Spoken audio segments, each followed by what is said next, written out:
The light fades with death's cold embrace. You've already been zipped and tagged. Struggle as you might, it will not help. No one can break out of the body bag. Here to oversee the autopsy, your hosts, Chris Thomas and Broke Rider Dave.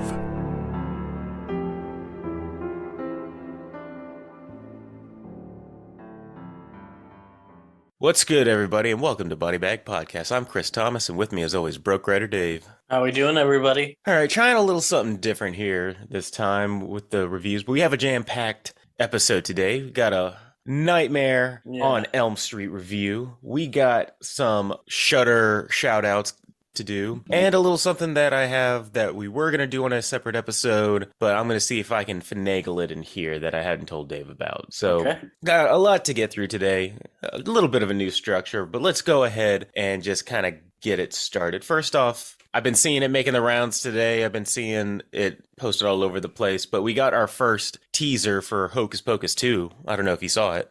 Oh, yeah, I saw that a little bit. I don't know how I feel about, because Hocus Pocus is one of those movies that is kind of like a staple. You gotta watch it every Halloween. It's like The Thing with me. It's The Thing and Hocus Pocus. Those are two guaranteed movies that I will be watching every Halloween. And it's one of those beloved 90s franchises of mine that I don't know how I feel about seeing one of my beloved 90s franchises in this modern age.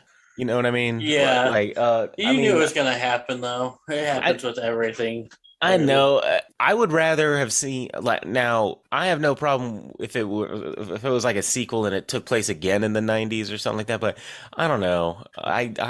This whole new requel format, we'll see how it ties into the original. I don't want to see the Sanderson sisters have to, come up against a bunch of influencers. Yeah. Or, immediately I thought of the Texas Chainsaw Massacre, bus scene. Yeah. And, gonna get canceled, bro thing. I don't want to see the Sanderson sisters.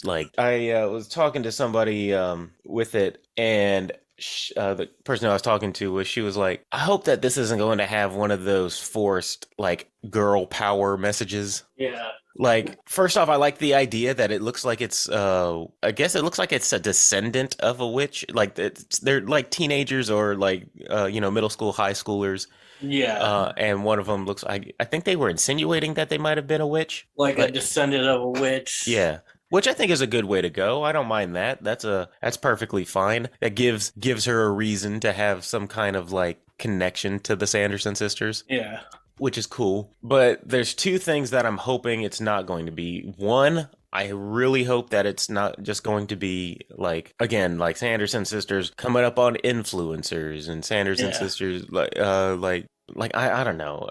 I don't know if it's so much me upset. It's me just sounding like an old man going, this day and age, things were different back in my day.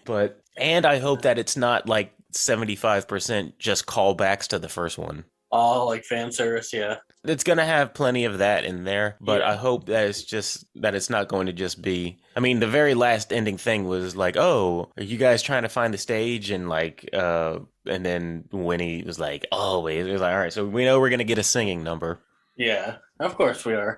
But the woman's a singer anyway, but I just don't want it to be, hey, look, here's a reference to Zachary Binks, and check out this reference to the bullies from last time, and oh, hey, check this out. Remember Billy from the graveyard in the first one? Well, here he is again. Yeah. It remains to be seen, but I'm a little skeptical. Just gotta wait until it comes out, and then we'll. I'll be seeing it. So yeah, we'll watch it. I got a couple of Shudder shout-outs. Got a documentary for people that I think is pretty cool. Saw it. It was one of the documentaries that I had been looking for when I first got it. It was called Cursed Films. It's all about, I saw the first couple episodes, all about these things that would happen on the set of certain horror movies that led people to believe that the actual making of it was haunted. The first one was The Exorcist. Yeah. And all of the stuff surrounding that and how a lot of people, basically the stigma around that movie and how like certain accidents happen, but not as much as The Omen, because The Omen was the next episode. It was talking about how people died on The Omen, how there was one of the people who worked on it got decapitated in kind of the same fashion that... Wait, really?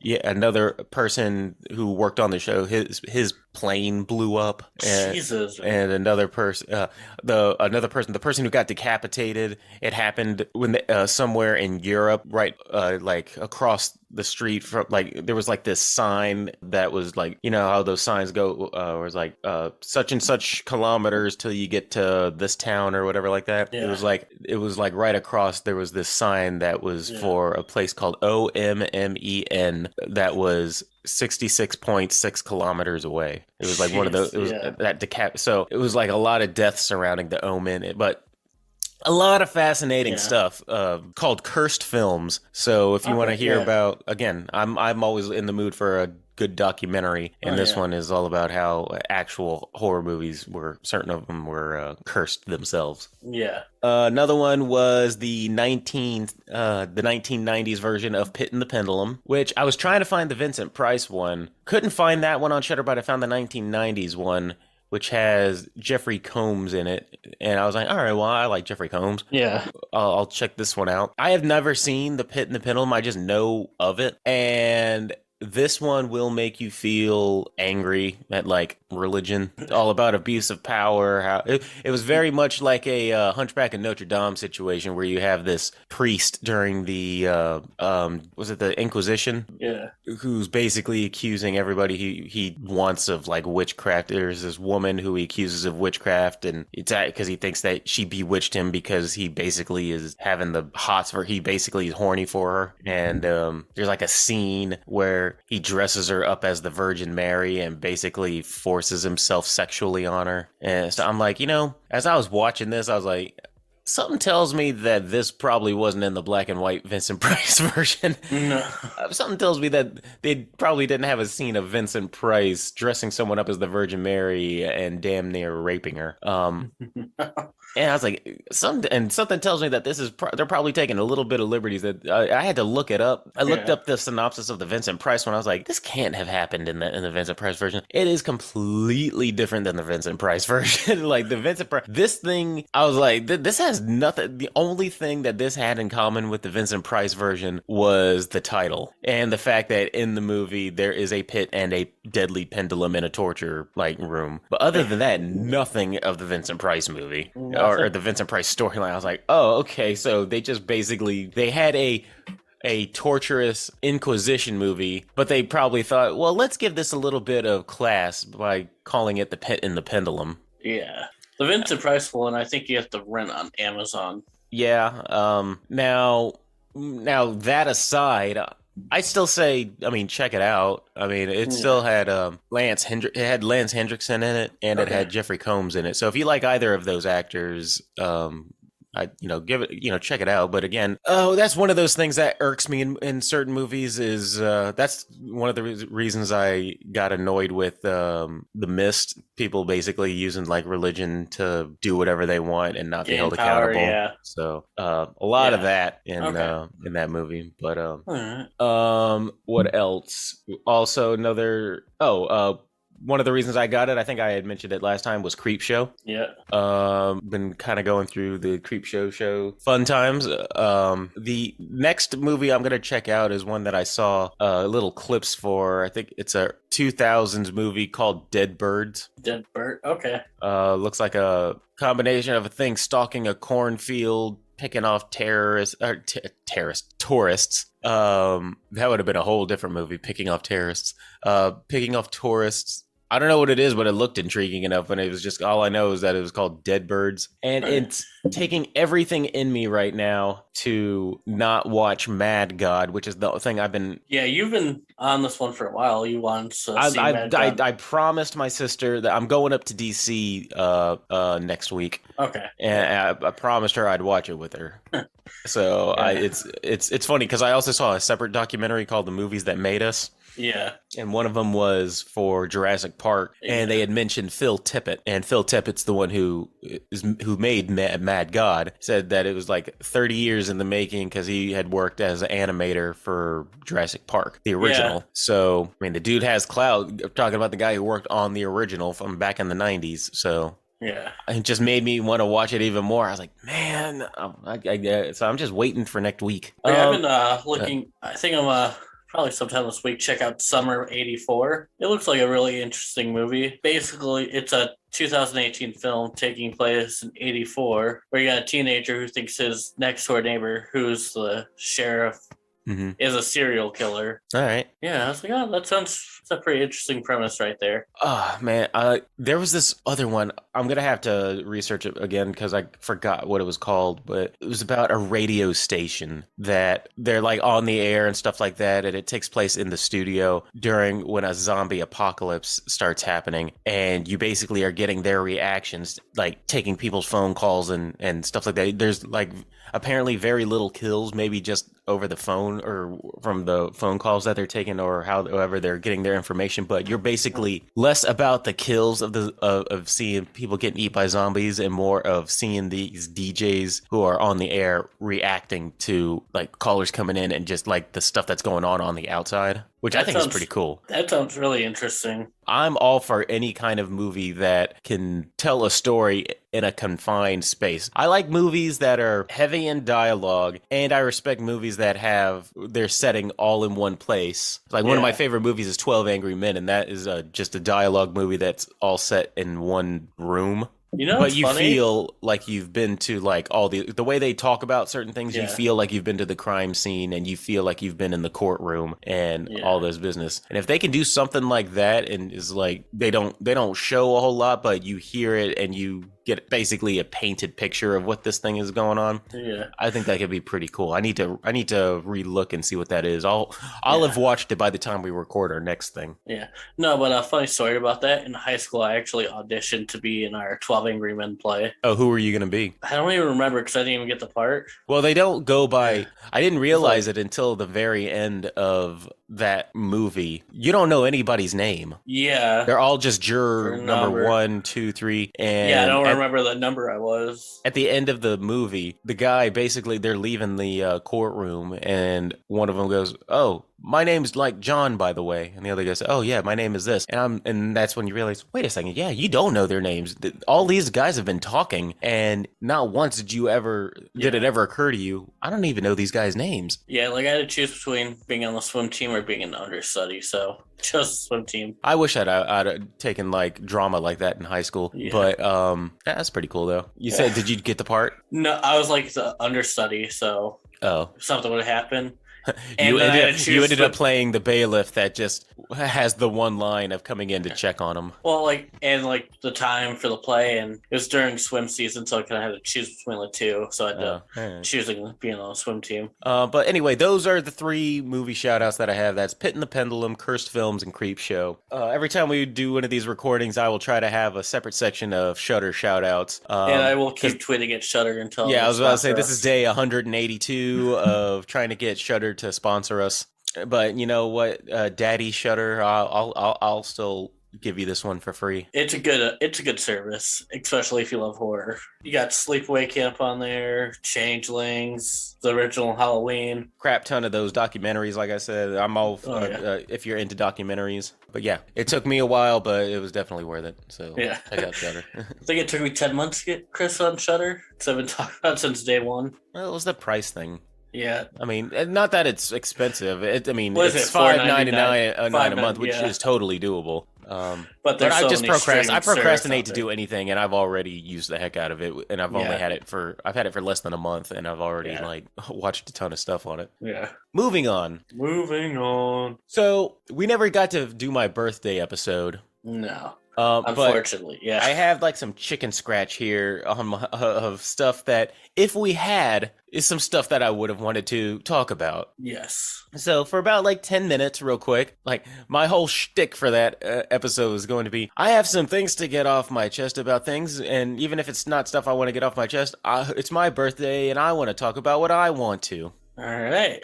I was gonna try to have a list of 10 things, but then I was like, 5 or 6 is good enough. Yeah. First one, I think that M. Night Shyamalan would do awesome if he worked for A24. Yeah. I think that if M. Night Shyamalan worked for A24, I think that if M. Night Shyamalan's movies came out now, a lot of them, and it was under the studio of A24, people would be calling him a genius again. Yeah. If The Happening came out right now and it was said an A24 production, and then people saw it, aside from like if they got a different person other than Mark Wahlberg, let's say, I think that people would have been like, "Oh, this movie's genius." Like it seems like something that A24 would put out. It's a movie where you don't really see what the villain is, who the villain is, or what's causing all of this stuff, but it turns out to be like the trees in the end, and people are killing themselves, but it's like just bizarre and weird. I mean, that's A24's bread and butter right there. Like, I feel like M. Night Shyamalan and A24 kind of, I mean, go hand in hand. Or the movie Lady in the Water, where the lady is named Story and it's just weird characters interacting with each other and stuff. If some of those movies came out, like let's say you took M. Night Shyamalan's name off of it and it just came from A24. You just saw A24 production and then you saw a movie called Lady in the Water, starring Paul Giamatti and all of this other stuff. I guarantee people would have been like, oh man, A24 knocked it out of the park again. I mean, kind of, they have a similar style where they take these out of the box concepts. Yeah. With twist endings. That's why I say, as much as certain movies like he's always going to be on notice for me for what he did to Last Airbender. Yeah. But I do respect him for taking weird scripts and being like, all right, well, let's try. Like the movie Old is like, all right, let's take this concept where people age rapidly on this island. That's an interesting concept. Yeah. And A24, if you want movies that are like, all right, I don't want your standard run of the mill thing. I want something a little different. A24 has got you. It's like, all right, well, let's, even if it might not be your cup of tea, different, which I'll take more. I'll take over. As much as I say I have a love-hate thing with the movie The Lighthouse, it was different. I'll definitely different. I'll take different over just a generic like I've seen it a million times movie. Yeah. I don't know. All right, the next thing on my list, I don't know. Going back to Hocus Pocus. Yeah. I don't know how I was going to segue into this point, but I just have written on here, Sarah Jessica Parker from Hocus Pocus made me feel some kind of way back when I was a young kid. What the fuck? I don't know how I was going to segue into that fact. I was like, I don't care what people say. People made fun of Sarah Jessica Parker and the way she looked, especially in South Park. But I remember being a young kid and Sarah Jessica Parker making me feel some kind of way back when I was a kid. Okay, man. Take that information with what you will. But right. she made me feel things. She made me feel things in my places, and when I was young. So take that for what you will. Alfred Hitchcock. The Birds isn't scary. The Birds isn't scary. Alfred Hitchcock was, the master of suspense, but The Birds isn't scary. If my former TV production movie teacher is listening, who is a Alfred Hitchcock fanatic, I'm sorry, sir. Much like it kind of goes into my second point. Hereditary was boring. Yes. The Birds isn't scary, and Hereditary was boring. Yeah. I don't get people who say that movie scared the crap out of them. The Hereditary was boring. The only reason to watch it is the last 5 minutes and the head getting decapitated scene. Yeah. Now, I'm all for slow builds and slow burns and stuff like that, but I don't know. Good God, if you gotta sit through like an hour full of nothing just to get to that point. With like not very interesting characters. Yeah. It's no good. It's boring. The remake of House of Wax isn't as bad as people are hyperbolically saying it is. It might be bad, but I remember people like saying like how bad like Paris Hilton was and stuff like that. Hey, but it being bad wasn't her fault. But we had said it before. Paris Hilton, while people, say, oh man, I hated Paris Hilton in that thing, was not the worst thing about it. The worst thing about it is how they replaced Vincent Price with a very uninteresting antagonist. They completely changed the story into a not good one. I think that people's hatred of that movie is misplaced because if it wasn't called House of Wax, it would just be your standard run-of-the-mill horror movie. And I think Paris Hilton played her part. Like she said, she was a dumb blonde that got killed. I just remember that movie coming on a lot back when it was new. Yeah. And every time it would come on, I would just kind of like pop it on TV. And don't get me wrong, it has a lot of horror tropes that I find annoying. But then again, I think the biggest bad thing about that movie was not Paris Hilton, was not there were even some interesting kills and interesting scenes. Like the guy getting like, all of his hair removed on his face and body and stuff like that while he's still like alive and conscious, and then covered in the wax. Covered in the wax, and then poor Sam Winchester. Yeah, and I mean all of that stuff. I remember watching that and go like, geez, that's awful. Yeah. I mean, awful as in like that's a horrible fate for somebody. But the biggest shame of that movie is the fact that they replaced Vincent Price with just your run-of-the-mill generic bad guy with some kind of a weird backstory, when Vincent Price in 5 minutes made his version way more interesting. Yeah. So, but not as bad as people say. At best, it is just your run-of-the-mill movie from back in the 2000s. Yeah, it struggles because of the name it has. Had a different name, it wouldn't get as much hate. And last thing on my list, I've said it since the beginning of Chris Hates Kids, but stop putting kids in horror movies. Stop putting kids in rated R horror movies, especially if they're not the main characters. I think I wrote that down because Jurassic Park Dominion had come out, and I haven't seen it, but I know all the ones up until then, of course, has to have a kid in some kind of peril. And I'm like, why did you insist on having kids in horror movies, especially if they're just there to be annoying and a device for the character to have to save? A lot of horror movies feel like they just stop to just be like, I don't know, like for some reason, like I have to go back to the Chris Hates Kids like thing in my mind of just stop, guys. I just think Jurassic Park would have been, I'll say, aside from the first one gets a pass. The kids being there, they gave a reason for it. They were the grandkids of the park owner. I remember watching it as a kid and not being annoyed by there are certain things that were just kind of like, it's funny, as a kid myself, when that movie came out, I was a kid. I was younger than those kids. Yeah. But I was still like Dr. Grant, like, man, I don't want to be around these kids. I don't want to be. And these kids were older than me. I don't want to be around these kids. But I let it slide. But after that, second one, third one, then the reboot and stuff like that, I'm like, you don't have to have kids. I want to see a Jurassic Park movie where kid isn't in danger. Yeah. So I just want to see dinosaurs fuck shit up. And last on the list, again, Sarah Jessica Parker and Hocus Pocus made me feel some kind of way when I was young.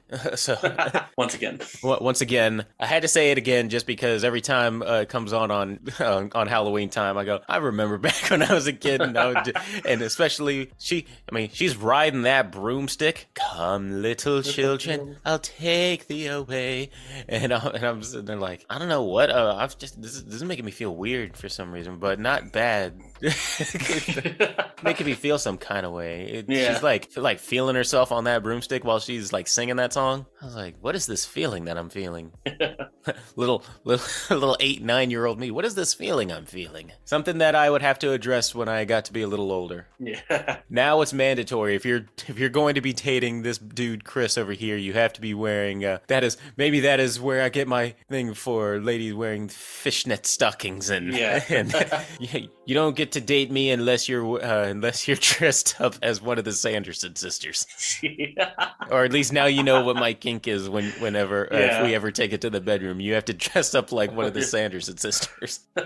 Just putting it all out there. I got a broom right in my closet, and here, put on this witch hat, and put on this blonde wig, and Hocus Pocus we go. And and then abracadabra, you know what I mean? Like, so that was basically just some of the stuff I was going to be talking about on my birthday. Just a quick run through. That was fun. All right, so why don't we go ahead and get to the topic of the day? And now we're going to be doing a little something different. Now, instead of hearing old Chris Thomas here try to sloppily talk about the plot summary of this, which, the more and more we kept doing that, the more I'm like, A, a lot of this I'm reading off of Wikipedia just so I could keep on track, and two, nobody wants to hear somebody just kind of like have to keep going back and going like, oh yeah, I forgot to mention this, and oh yeah, like that's a horrible way to kind of like tell a story or tell the plot of something. So from now on, if you're listening to this, we're just going to go ahead and assume that you have seen, especially if you're a horror enthusiast, I think it's safe to assume that you've seen Nightmare on Elm Street. Which is what we are talking about today.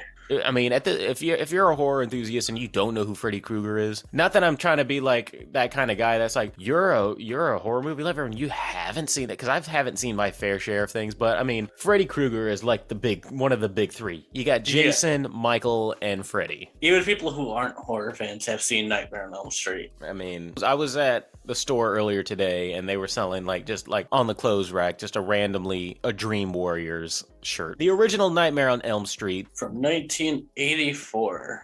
Freddy Krueger, former child slasher, killed by parents, comes back and haunts the dreams of their children. Of the top big three, I'd have to say that Freddy is probably my favorite. Yeah. Well, he's the only one with like personality. Yeah. Which is kind of like more Wes Craven style directing with his villains. But just the idea also of, because I used to have nightmares all the time. Yeah. In my like mid 20s, would have like nightmares almost every like night. And the idea of like, most of it was like getting chased and stuff like that. Yeah. And the idea that you could actually die, which you can die in your sleep. Yeah. But that there's an active force trying to kill you. Yeah. It's just such a good concept where it's like, it's like the one, people try to struggle. It's like the one place you can't be, because everybody sleeps. It's not something that you can run away from. No. Eventually you're going to have to fall asleep or you're going to die anyways. Mm-hmm. And that's why out of like the big three,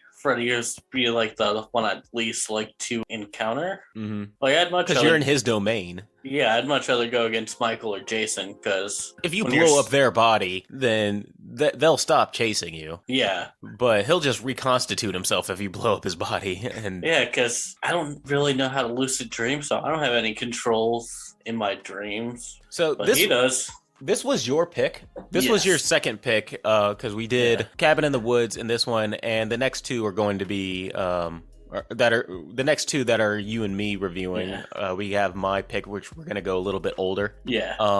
Slowly working our way back in time. Why Nightmare on Elm Street? Why'd you pick that one though? Is it just because you wanted to pick one from the big three? It's probably my second favorite horror film of all time, next to Scream. Yeah, it was for a while for me. I mean, it got replaced by The Thing, but for a while it was my favorite just because of Freddy. And it's been a while since I had the gloves and everything one year. Good for Christmas. 80s horror movie too. That one is definitely one that I try to watch something different every year for Halloween, but you also have to pay respects to the classics. Exactly. And every year, like I'd mentioned, it's one that is always on the roster. Is you have your Hocus Pocus, which is always on the roster. Yep. You have The Thing for Me, which is always on the roster, and Nightmare on Elm Street is always on the roster, as well as The Shining. Yeah. Those are like the ones that I'm like, all right, even if I don't get to anything new this year, I am going to be watching at least these four at some point during the October season. Exactly. Well, I watch Nightmare on Elm Street like multiple times a year. Now, I have a couple of questions. Since this was your pick, I'll ask a couple of questions put to you. Just in the realm of Nightmare on Elm Street stuff. Okay. Do you prefer intimidating Freddy or funny, quippy Freddy? I do like the intimidating Freddy, but every once in a while, a little quip here and there. Is there one in particular that you think had the right balance? Because you had, aside from the first one, because then you got to the point where Freddy was killing dudes with power gloves. Yeah. But then you also had the resurgence in New Nightmare,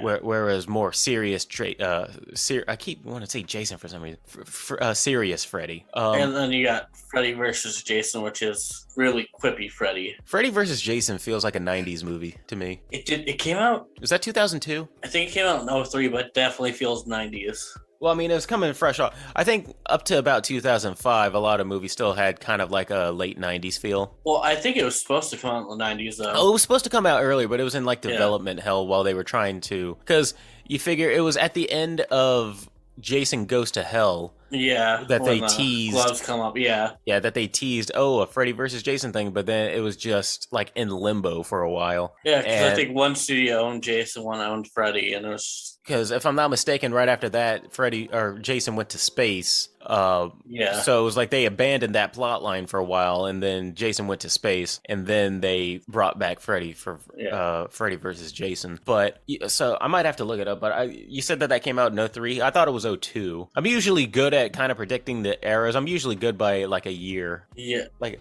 I'm usually like a year or two at the maximum off, but I'm usually in the ballpark. Yeah, I'm pretty sure it's 03. I'll Could tell have been you right 02 now. though. Yeah, let me look it up. Freddy versus Jason. 2003, you're right. All right. I was in the ballpark. Yeah, right there. But yeah, I'd say up to like 2005, a lot of movies still had kind of that 90s feel. But that one definitely makes me, like, especially the way people act, it kind of makes me think of just 90s movies. Yeah, like it was. Like, I'm pretty sure the script was written in the 90s and they didn't change much of the dialogue to fit 2003, but it's still a movie worth watching, though. I'll watch from time to time. So, other than the first one, which of the sequels do you think got Freddy the best, in your opinion, in terms of how Freddy is portrayed? I liked him in 3, the Dream Warriors. Because I think my favorite one is still the second one, where they're in the asylum. Yeah, that's 3.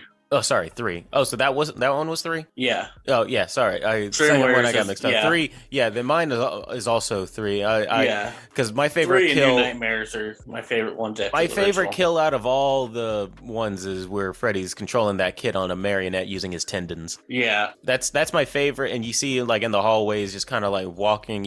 In his dream, he's being walked around by his tendons, but if you're just looking at him, it just looks like he's some crazy dude walking down the hallway. Yeah. But not only that, but the fact that Freddy can make you die and then everybody else thinks that you just killed yourself. Yeah. And it's like they're in an asylum, so it was like, oh yeah, of course that dude, he's crazy. They're already crazy. Yeah.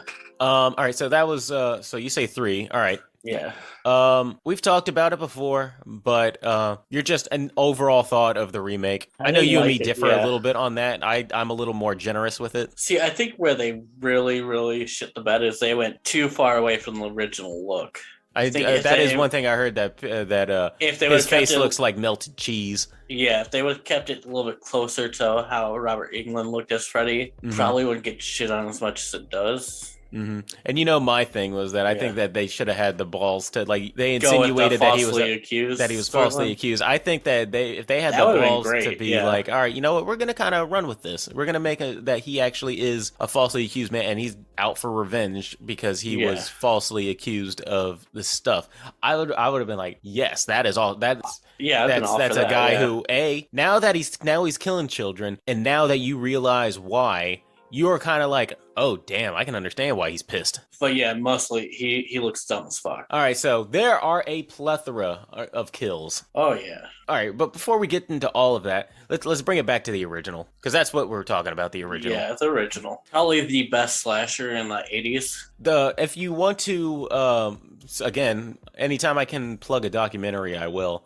If you watch The Movies That Make Us, which is on Netflix, they do have the how it was made and the making of all the stuff that led up to and during the production of Nightmare on Elm Street. Yeah. Talk about that whole scene of how they did the blood coming out of the bed. Out of the bed thing. It was basically in a rotating room or an upside down room that they had to use a specific kind of like pump to like do. It was like it was some kind of mechanism to get like the blood to come gushing out and stuff like that. And they only had one chance to get the shot too. Yeah. Very interesting. So I'd say check it out if you have time to go on Netflix and check it out. But I will say the very end of that movie, it's still ridiculous the way that Freddy fucking pulls that dummy out from that's supposed to be her mother on the porch. Yeah. Just rips that dummy through the door.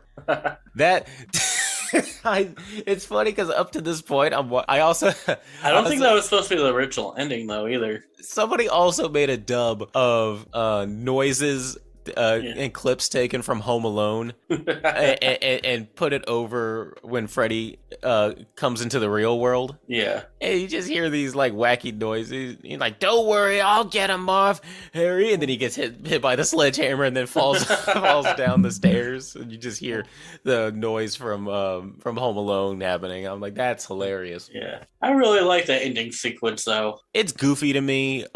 It's just a funny way to kind of end it because I think it should have ended with you see the hood of the car is Freddy's thing, and then they just drive off. I think it would have been cooler if you just see the kids drive off.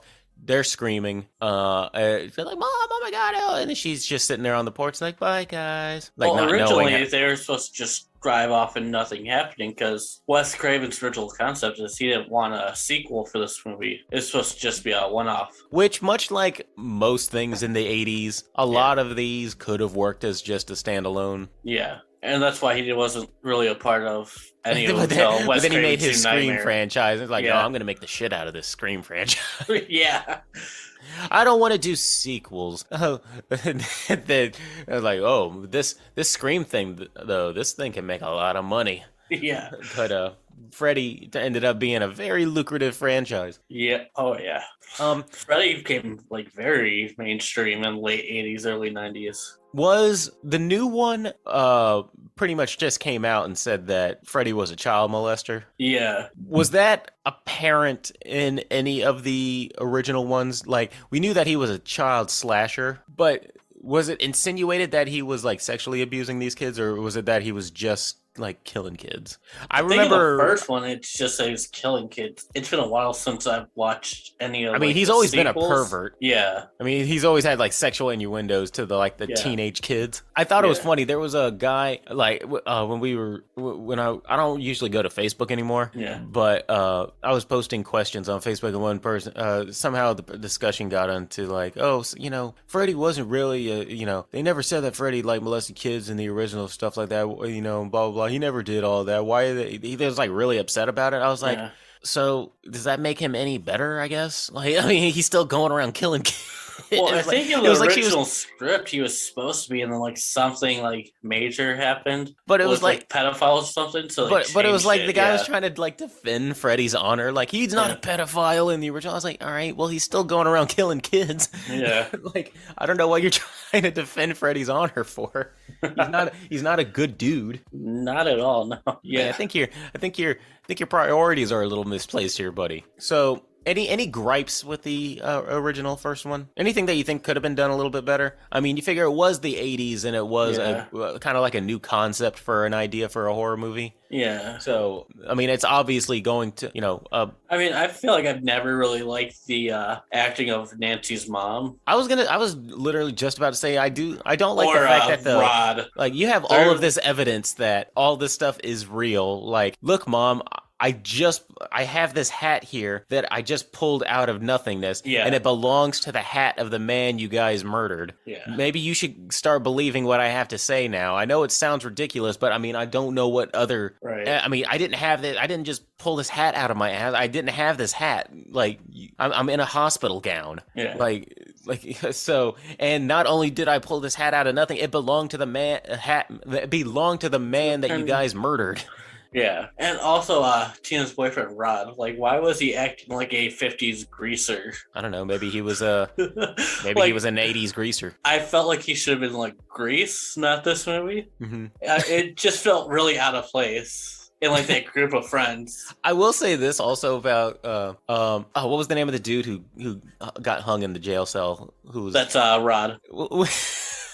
He's sitting there in the bedroom watching her basically be attacked in midair and stuff like that, which is I don't know. I just find it funny that he's just kind of standing there. Like I don't know how I would react if I saw my girlfriend hovering in midair, getting slashed out. Like, because he's just in the car, like just yelling out her name. Yeah. What was her name? Tina. It's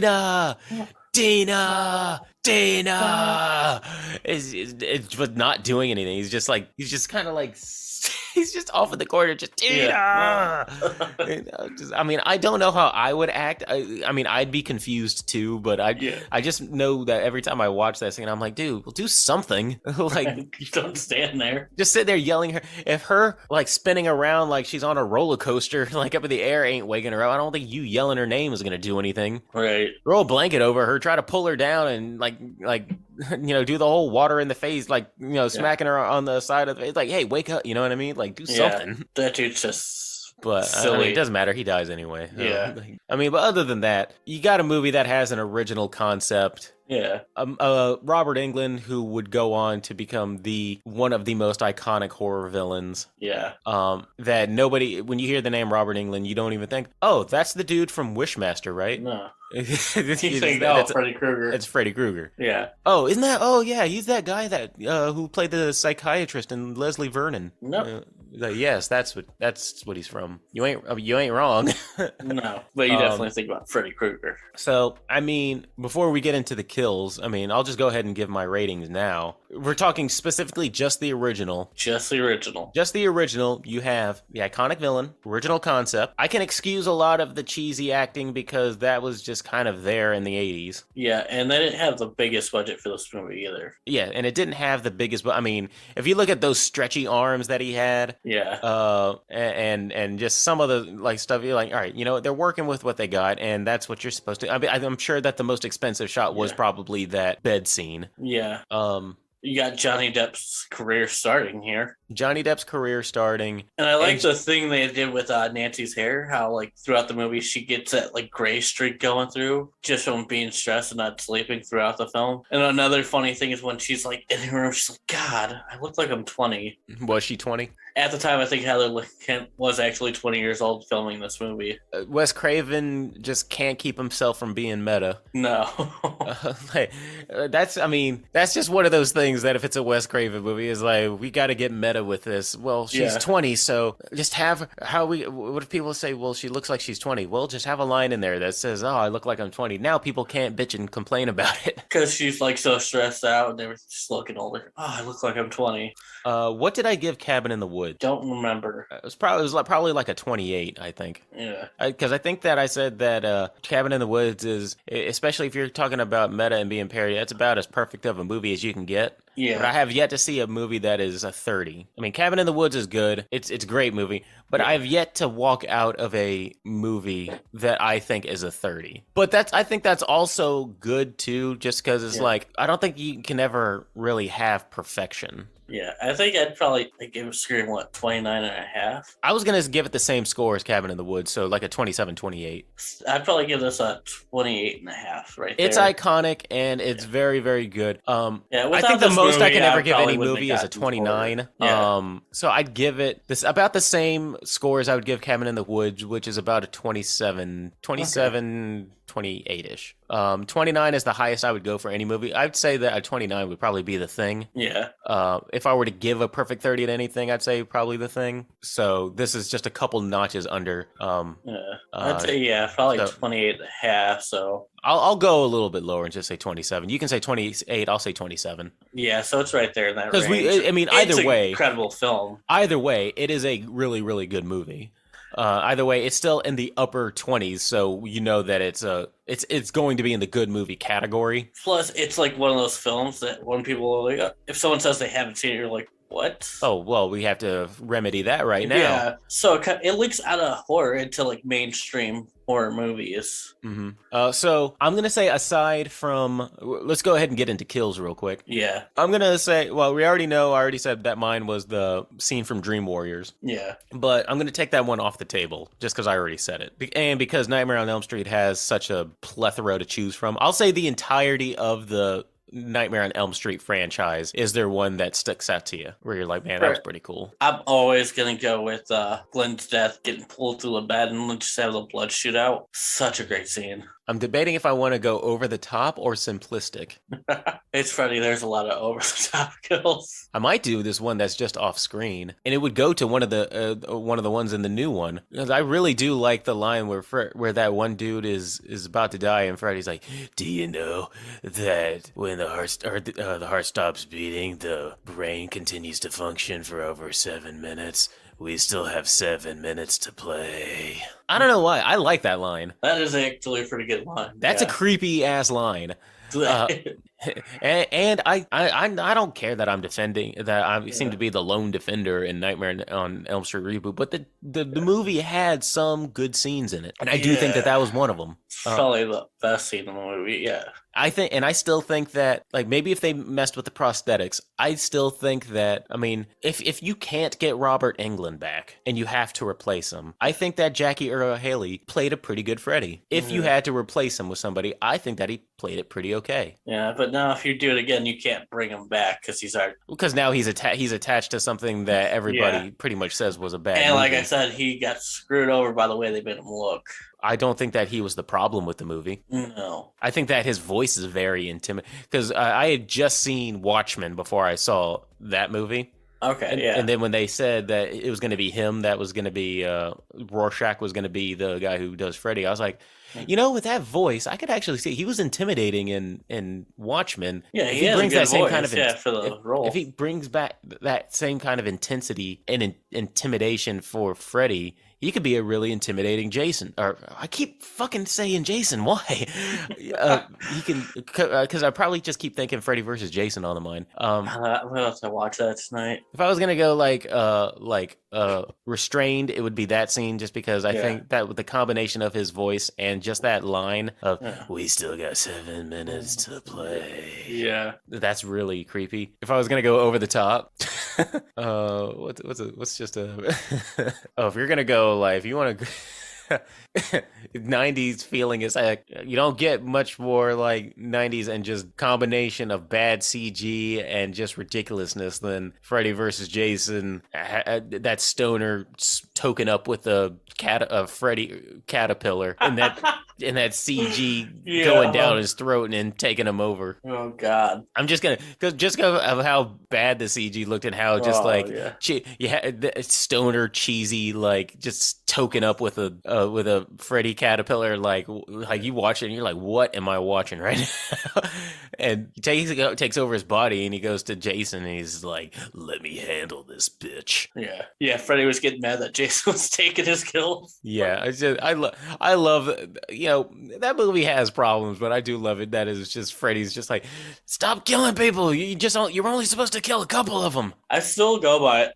Freddy was winning that fight. I mean, it seems like it would be a no-brainer that it would be like, all right, well, obviously in the dream world, Freddy would kick the shit out of Jason. But even in the real world, he was fucking Jason up till the kids. In the real world, he was getting his licks in for which is funny because I always thought, so if Freddy got pulled into the real world, that means his charred skin would probably be hurting like hell. Nope. He was winning until that cart got caught on something, and then Freddy had them hands, man. He was throwing them hands. He was fucking Jason up for a while. I think that the whole fight scene between him and Jason was a good fight, though. Oh, yeah. I enjoyed that movie aside from some of the bad acting. Yeah. I wish we could get more movies like that. But with studios, it's so hard. What, you mean versus kind of things? Give me a, Jason versus Michael type movie. All right, well, as we wrap this up, who would you want to see versus each other? I posted up on I have my daily versus matches on thing.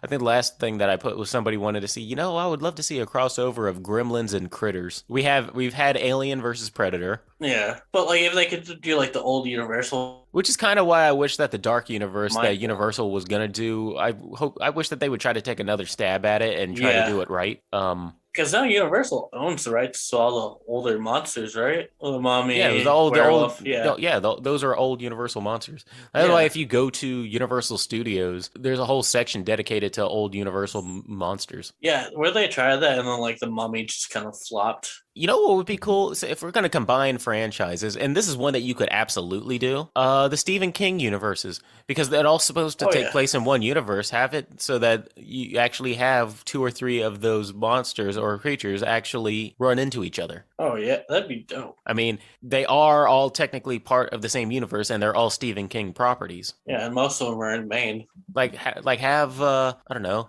I mean, the Stephen King universe is filled with so many things. Off the top of my head, have Carrie run into I was gonna say Pennywise. No, I was gonna say Torrance, Danny Torrance, but he died in Dr. Sleep. But Abra Stone's alive. Yeah, you could have her run it. You could have Carrie stumble into the Overlook or something. But I wouldn't mind seeing that. That would be insane to combine a Stephen King universe and bring a couple of his characters into the same world. Yeah. But I could totally see it happen. Oh, definitely. But what about you? If you were going to have a versus thing? I'd like to see give me a clown versus, give me Art from Terrifier from Art's Pennywise. New. You said I was thinking you wanted something older, but if you can combine whatever you want. I'd like to see them give another stab at bringing back the creature from Black Lagoon and things like that. Give me who would you face Art off against? I think it'd be dope to see him go against Pennywise. I mean, I think Pennywise would take it just because he's this supernatural entity. Yeah. But I think it'd be a good story where Pennywise is trying to Oh, there's a lot get of the killer kids, clowns. but Art's killing him before he could get to him. If the killer clowns from outer space came down and ran into Art the Clown. Yeah. Isn't there a new Terrifier supposed to be coming out this year? Probably. I still need to see the first one. The first Art the Clown one. So that actually does it for your picks. We've done Cabin in the Woods, and we have done Nightmare on Elm Street. The next movie pick, we're going to go back a little bit further in time. We're going into my movie picks coming up next. I believe the next one is going to be the original The Night of the Living Dead, black and white. Been a little bit since I've seen it. That actually made an appearance or was referenced to in the horror noir documentary that I said I watched. I wanted to pick that one because of I wanted to get a little bit of representation going on in here, especially for the black and white movie era. Black people were either portrayed as stereotypes or over exaggerated, but never like leading man roles. That's the reason why I picked it. But I mean, aside from the representation thing, I think that you had a really strong protagonist in this movie. So, but we'll get into all of that next episode. Yeah. And we'll have some more Shudder shout-outs. And thanks for sticking with us. We still have more interviews coming up. And more, everything is leading up to, hopefully, we will have a panel by Halloween time to put out. And that's what this is all leading up to. And keep a lookout on the Instagram for the upcoming book giveaways. We have stuff coming from Spencer Hamilton, Jamie Stewart, if they haven't already been done. And some goodies coming up in the future. Be on the lookout. And please, of course, if you haven't already, subscribe to, give us a subscription. Give us some suggestions. Let us know what you want us to talk about. Maybe we'll just do an off the cuff. Hey, you feel like recording? Yeah, so-and-so wanted us to talk about this. Yeah, I'm down. So be sure to let us know what you'd like to hear in the future. And as always, thank you, everybody, and talk at you later. Have a good week, everyone. Hey, everybody. Thanks for listening to Body Bag Podcast. Be sure to like and subscribe and leave us a comment as to what you'd like to hear us review or any horror movie topics you'd like to hear us rant and rave about. And while you're at it, you can find us on Twitter at BodyBagPod and on Instagram at BodyBagPodcast. Thanks, and we'll see you next time.